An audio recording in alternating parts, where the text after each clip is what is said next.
How are you guys doing today? Doing well. This is Rick. This is Mark. Man. Very good to talk to you. Well, I'm so happy to talk to you guys because, Rick, I swear this is the first time that you've collaborated, is it not? Because you and I have talked so many times in the past. So, I mean, this is so special for me and my listeners because we're huge fans of what you have brought to the world. Well, thank you. Yes, it is the first collaboration I've ever done, and I think I started at the top because this has been just a great process. Mark, what was it like? Because when you start collaborating with other people, that means sharing ideas and relinquishing different thoughts. Oh, absolutely. And, this is my first time collaborating with anyone as well. And I could not imagine a better collaborative partner. It has been a lot of fun. First of all, as a Percy Jackson fan, to get to see how Percy Jackson books get made. But then also to be given so much creative freedom from Rick, his team at Disney, to add to the canon, to tell a story that I want to tell in a universe that Rick made up. This whole thing was so magical. What is it like to be inside your imagination, Rick? Because, I mean, what you're doing here, this is a standalone book based on two of the most popular characters of Percy Jackson. You're taking this to a completely different level for readers. We are. I mean, at least that is certainly the hope, that Nico and Will are some of the most popular characters in Percy Jackson's world. And I think they deserved a novel that was more than I could give for them alone. So I had to open up my imagination and really share that with Mark and see what together we could bring to these characters. And I do think that the whole is greater than the sum of the parts. It's a really special novel. Now, when you talk about Nico and Will, I mean, did you guys take each other's roles? I mean, the roles from these guys and bring it forward?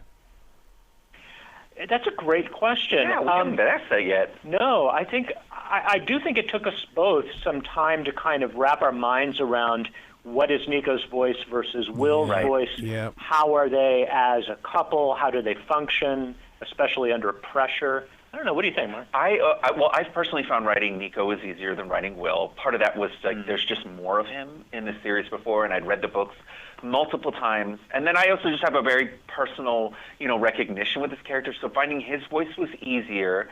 But I don't think it wasn't, I think some people might think that I wrote Nico, you wrote Will. And I think it was more that we wrote them both together and figured them out together. Did it feel like you guys had a split personality here? Because, I mean, to go into both characters like that, I mean, that really had to gel together somehow. I think it was more that we have different things that we are good at. Rick is so good at that fast-paced energy, the action and humor, whereas my side is, especially with my young adult and middle grade books, I write very introspective, character-heavy books. And so it was, finding how do you mix those two things? How do we respect both our styles but then create a book that just feels like a weird meld of the two of them? Yeah. Mark was really, really great about taking Nico and Will's backstory and developing it in such a beautiful, nuanced way that they felt, to me, more real than they had in any previous book. And that was really beautiful to see. You guys are going out on a speaking tour. This has got to be fantastic for listeners as well as readers because, I mean, to be able to read it on a page is one thing, but then to see you both in person is mind-blowing. That's where dreams start new writers on their journeys. I mean, that's what we're hoping. I love getting to interact with readers in general, but I also know that so many Percy Jackson fans have been waiting for a Nico book for so long. Yep. So we're just happy to be in the same room with them and very, very excited about Solangelo. Very, very much supporting this. Yeah, there really is an air of celebration, and I think this tour is going to be really important and special. I can't wait to get back out there. A story about first love. Young adults love this kind of stuff. This is the kind of stuff that they pass forward. They do, and there's an interesting spin on that, actually, that Mark just pointed out to me today. Do you want to talk about that? Yeah, I think it is very common in young adult, and sometimes in middle grade too, where we talk about how characters get together. There's the meet cute, how do they meet, how do they fall in love. Especially in recent years, young adult books are capturing the breakup, what happens after a relationship ends. But what we really tried to capture was, they're already in a relationship at the start of this book. How do you maintain it? What is required to stay with someone, especially when you're in Tartarus, of all, like literally the worst place for anything to be transpiring, period. But I really think we enjoyed exploring the idea that relationships are work, and how do you learn to empathize with another person and understand where they're coming from. This collaboration between the two of you, was it on the golf course? Was it at a business meeting over a conference table? Because you guys really do communicate. It's like you're friends from a different generation. Yeah. It was all virtual, weirdly, all through email, a couple Zoom calls. Our editor, Steph Lurie, helped facilitate this. There was a lot of conversations in the notes of Microsoft Word as we're like sending notes back and forth. Do you foresee this going onto Disney Plus? Because, I mean, come on. What your words and the magic you put on a page are just unbelievable.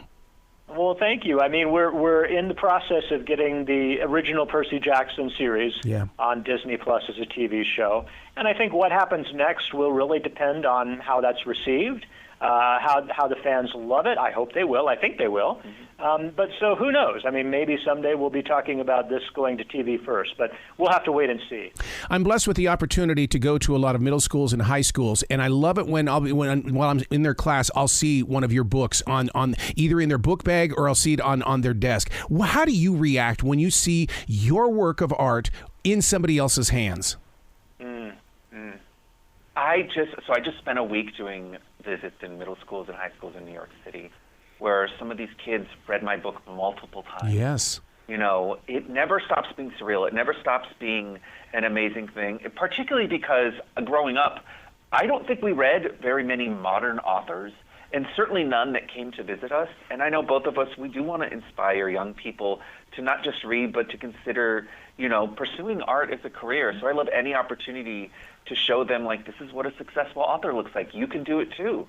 Yeah, absolutely. It's amazing to have a conversation with readers and to show readers that writers are just people, and some of them are actually still alive. That's something I never knew when I was in middle school. I assumed they were all just dead from the 1800s. So then you guys are open on the idea that these little neighborhood library boxes or homes that they have where people can just share the book, that's okay with you guys then? Oh, I love Absolutely. that. I love those. We love our libraries. We constantly are telling people, that is a great resource. And I know especially for young people, maybe they can't afford a book. The library is such a great place where you don't have to spend money and you can, experience these wonderful stories. Absolutely.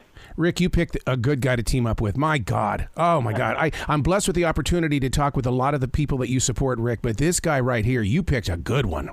Well, I think so, too. Thank you. Thank you. I appreciate that. Please come back to this show anytime in the future. The door is always going to be open for you. Thanks, Sarah. It was great talking to you. Thank you so much. Be brilliant, you guys.